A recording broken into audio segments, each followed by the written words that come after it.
Get ready with me. এত ভাই কোথায় বেরো যে সারাক্ষণ get ready with me shoot করি? কাজ ছাড়া নেই কোনো কাজ, অনলি কাজ। সেদিনে দেখেছিলাম এই ড্রেসটা, না না না এটা মিশো থেকে না, এটা মিন্ত্রা থেকে নিয়েছিলাম।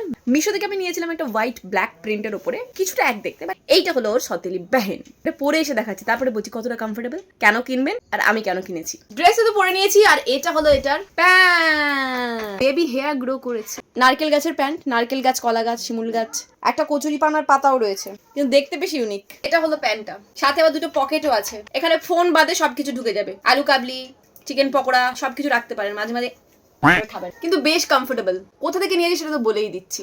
যদি লিঙ্ক চান কমেন্ট করুন, আর এটার লিঙ্ক আমি কমিউনিটি পোস্টে দিয়ে রাখবো। আমি তো রেডি হয়ে গেছি, আর এই ড্রেসটা আপনাদের কেমন লাগলো অবশ্যই কমেন্টে জানাবেন। ততক্ষণ গরমে চিটে যাচ্ছে সব। ফিটিংস বেশ ভালো হয়েছে না? আমি তো খুব একটা চাপা চাপি পরি না, একটু ঢলঢলা জিনিসপত্র পরতে পছন্দ করি, এই জন্যই বেশ কমফোর্টেবল লাগছে।